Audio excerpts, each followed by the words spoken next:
বাবা তার একমাত্র কন্যাকে জীবদ্দশায় সব সম্পদ লিখে দিতে চাইলে ইসলাম শরীয়তের দৃষ্টিকোণ থেকে কোনো বিধিনিষেধ আছে কিনা? খুবই গুরুত্বপূর্ণ একটি প্রশ্ন।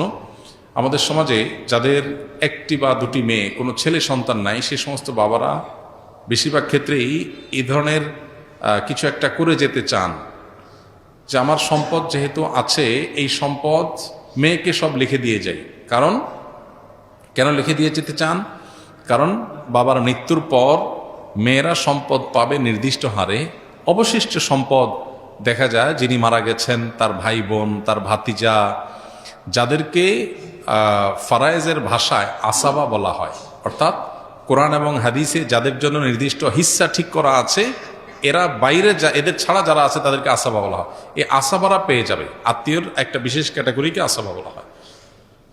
কোনো মানুষের মৃত্যুর পর এটা শুধুমাত্র যারা কন্যার বাবা তাদের জন্য না, সবার জন্য প্রযোজ্য। তাদের সম্পদ, পরিত্যক্ত সম্পদ যা তারা রেখে দুনিয়া থেকে যাবেন, সেই সম্পদের নির্দিষ্ট হারে যার যার হিস্সা আছে সেটা দেওয়ার পর যদি কিছু থেকে যায়, এটা আসাবাদের মধ্যে বন্টন হবে। এটাই হলো আল্লাহর নির্দেশনা। এখন যাদের একটা, দুইটা, তিনটা কন্যা সন্তান আছে, কোনো ছেলে সন্তান নাই, তারা বেশিরভাগ ক্ষেত্রেই এই আশঙ্কা করেন যে কন্যা সন্তানের জন্য নির্দিষ্ট হিস্সা আল্লাহ ঠিক করে দিয়েছে, সেটা আমি দিলাম, আমার মৃত্যুর পর সেটা সে পেল, কিন্তু বাকিটা তো আসাবারা পেয়ে যাবে। তো আসাবারা যেন না পায়, সেজন্য সবটুকুই জীবদ্দশায় মেয়েকে দিয়ে যেতে চান। এটা জায়েজ আছে কিনা এ সম্পর্কে প্রথম কথা হলো, আল্লাহ রাব্বুল আলামিন কোরআনে হাকিমে সম্পদ বন্টনের যে হার ঠিক করে দিয়েছেন, এটাকে আল্লাহ তাআলা আল্লাহর ভাষায় বলেছেন হুদুদুল্লাহ।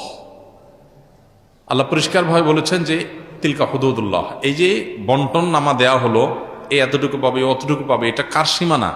আল্লাহর সীমানা। আল্লাহর সীমানা লঙ্ঘন করা এটা জঘন্য এবং ভয়াবহতম অপরাধ। আল্লাহ রাব্বুল আলামিন মৃত ব্যক্তির পরিত্যক্ত সম্পদে যাকে যা দিতে বলেছেন তাকে তা দেওয়া, এটা আল্লাহর নির্দেশ। আল্লাহ বলেছেন ফরিদাতুম মিনাল্লাহ, এটা আল্লাহর নির্ধারণ। এটা কে ফিক্স করেছেন? আল্লাহ করেছেন। আল্লাহ তাআলা পরিষ্কারভাবে বলেছেন এটা আল্লাহর নির্ধারণ, এটা আল্লাহর সীমানা, অতএব এগুলো ক্রস করা যাবে না। মুশকিল হলো আমরা বেশিরভাগ মানুষ, আমরা আমাদের আপন বলতে বুঝি নিজের স্ত্রী, ছেলে মেয়েকে। খুব বেশি হলে বাপ মাকে আমরা হয়তো কাউন্ট করি। বেশিরভাগ মানুষই আমাদের গণ্ডিটা সীমাবদ্ধ হলো স্ত্রী এবং ছেলে মেয়ের মধ্যে। পরিবার বলতে এটুকু বুঝি। আমরা হয়তো সাময়িক বিভিন্ন পরিবেশ পরিস্থিতিতে বিভিন্নভাবে প্রভাবিত হই। কিয়ামত পর্যন্ত আগত সকল সমাজের সকল মানুষের জন্য আল্লাহর বিধান প্রযোজ্য এবং ইনসাফপূর্ণ এবং সবচেয়ে ন্যায্য। আমরা মনে করি যে আমার জীবদ্দশায় সব মেয়েকে বা ছেলেকে বা যাকে আমি মনে করি আপন, তাকে দিয়ে গেলে বোধহয় কল্যাণ হবে। বহু বাবা আছেন সকল সম্পদ বিশেষ ছেলের নাম, বিশেষ মেয়ের নামে লিখে দিয়েছেন, কিন্তু জীবদ্দশাতে দেখে গেছে যে ওই ছেলে মেয়ের হাতে বেজ্জত হয়েছে। কারণ সম্পদ পাওয়ার পর তারা চোখ উল্টে ফেলছে। কেন আল্লাহ তাআলা নির্ধারণ করে দিয়েছেন? কেন আল্লাহ তাআলা জীবদ্দশায় স্বভাবে দিয়ে যাওয়ার পরে উৎসাহ দেন নাই? এই জিনিসটা তখন হয়তো আমাদের বুঝে আসে। হ্যাঁ, হয়তো মানে হাজারে 2, 4, 10টা কেস হয়, কিন্তু হয়। আর সবচেয়ে বড় কথা হলো আল্লাহ তাআলা কোরআনে কারিমে বলেছেন আবাউকুম ওয়া আবনাউকুম লা তাদরুনা আইয়ুহুম আকরাবু লাকুম নাফা। ফারায়েজের ক্ষেত্রে আল্লাহ সুবহানাহু ওয়া তাআলা যাকে যা দিতে বলেছেন, তোমাদের বাপ দাদা, তোমাদের সন্তান সন্ততি, কে তোমাদের বেশি কাজে আসবে তোমরা জানো না। তুমি একজনকে আপন মনে করে সব দিয়ে দিলা, এটা তোমার ক্ষতির কারণ হতে পারে। আল্লাহ যাকে যা দিতে বলেছে তাকে তা দাও, তোমার বুঝে না আসলেও দাও, তোমার মনে না চাইলেও দাও, এতে তুমি আল্লাহর কাছে রিওয়ার্ড পাবে। আর মনে রাখবে, তোমার জন্য আল্লাহর নির্ধারণটা তোমার নির্ধারণের চাইতে বেশি গুরুত্বপূর্ণ এবং বেশি উত্তম। আল্লাহর চাইতে বেস্ট বা বেটার, সর্বোচ্চ পরিকল্পনাকারী, সবচেয়ে উত্তম পরিকল্পনাকারী আর কেউ নাই। এজন্য সম্পদ আমার যা আছে সেগুলো সব আমি আমার ছেলে মেয়েকে দিয়ে দিচ্ছি, আর কেউ যেন না পায়। এটা আমরা আমাদের মতো করে আমাদের জগৎটাকে ভাবি।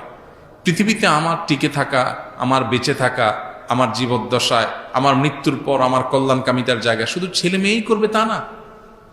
এরকম বহু মানুষ আছে যে তারা ছেলে মেয়ে না, দেখা যায় জামাই অনেক কদর করে। অনেকে আছে ছেলেকে সব দিয়ে যায়, মেয়েদেরকে দিতে চায় না, পরের বাসায় চলে যাবে। এই জন্য দেখা যায় যে শেষ পর্যন্ত জামাই এবং মেয়ে তারাই তার সবচেয়ে বেশি কেয়ার করে। অহরহ এ ধরনের কেস আপনি খুঁজে পাবেন প্রিয় ভাইরা আমার। এই জন্য আমাদের গণ্ডিটা শুধুমাত্র আমাদের সন্তানদের মধ্যে সীমাবদ্ধ, এটা আমাদের দৃষ্টিভঙ্গির সংকীর্ণতার কারণে হয়। ইসলাম আমাদেরকে এত সংকীর্ণ জীবন দেখতে বলেনি। আমরা বেঁচে থাকার জন্য শুধু আমাদের সন্তান ছেলে মেয়ে যথেষ্ট না, একটা সমাজের অনেক মানুষের প্রতি আমাদের দায় আছে, অনেক মানুষের অবদান আছে, প্রত্যক্ষ পরোক্ষ বিভিন্নভাবে। এই জন্য আমার সকল সম্পদ শুধু আমার ছেলে মেয়েই পাবে আর কেউ পাবে না, এটা অতি স্বার্থপরতার চিন্তার জায়গা থেকে হয়। আর মনে রাখা দরকার, সন্তানকে সম্পদ দিয়ে গিয়ে ধনী বানানো যায় না। আল্লাহ তাআলা যদি ধনী না বানান, আপনি সকল সম্পদ দেওয়ার পর ওটা ফকির হয়ে যাবে। আল্লাহ যাকে যা দিতে বলেছেন, ইমানদার হয়ে থাকলে আল্লাহর নির্ধারণের পরে আস্থা রাখেন, ইয়াকিন রাখেন। হ্যাঁ, আপনি আপনার জীবদ্দশার সন্তানকে অবশ্যই দান করতে পারেন। বাবা তার সন্তানকে হেবা করতে পারে। আপনার 2টা বা 3টা সন্তান হয়েছে, আপনি তাদেরকে সম্পদের থেকে যা খুশি তা দিতে পারেন, কিন্তু যা দিবেন সমান হারে দিবেন। যে কয়জন আছে দেন, কিন্তু সব দিয়ে যাবেন, একটু রেখে যাবেন না। কেন? কারণ রেখে গেলে অন্যরা ভাগ পাবে, সেজন্য। তাহলে অন্যকে বঞ্চিত করার জন্য সন্তানকে দিয়ে বড়লোক করে দিতে চাইছেন, এই বড়লোকই তার কাজে আসবে না বা এই বড়লোকই টিকবে না। এই জন্য এই অ্যাপ্রোচ বা এই উদ্যোগটা প্রশংসনীয় কোনো উদ্যোগ নয়।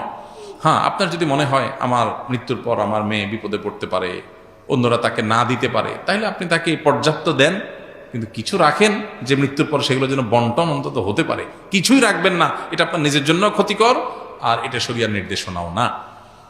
আল্লাহ তাআলা কোরআনে কারিমে বলেছেন, ফাইন কুন্না নিসাআন ফাওকা ইসনাতাইনি ফালাহুন্না সুলুসা মা তারাক ওয়া ইন কানাত ওয়াহিদা ফালাহান নিসফ। 2 বা 2-এর অধিক কন্যা সন্তান যদি কারোর থাকে, তাহলে তার মৃত্যুর পর তার সম্পদে যদি কোনো ছেলে না থাকে, শুধু কন্যাই থাকে 2 বা 2-এর অধিক, তাহলে তারা পাবে টোটাল সম্পদের 2/3, 3 ভাগের 2 ভাগ। আর যদি একটি কন্যা সন্তান থাকে, তাহলে টোটাল সম্পদের 50%, হাফ, অর্ধেক পেয়ে যাবে। আর বাকিটা আসাবা হিসাবে যারা যারা আছে সবার মধ্যে বন্টন হবে। অতএব আপনার যদি মনে হয় যে না, জীবদ্দশায় আমার বেশ কিছু দিয়ে যাওয়া উচিত, তার তেমন কিছু নাই, আপনি দেন, কিন্তু কিছু রাখেন অন্তত বন্টনের জন্য। অন্যদেরকে বঞ্চিত করে ফেলে সন্তানকে ধনী বানানোর চিন্তা প্রশংসনীয় চিন্তা নয়।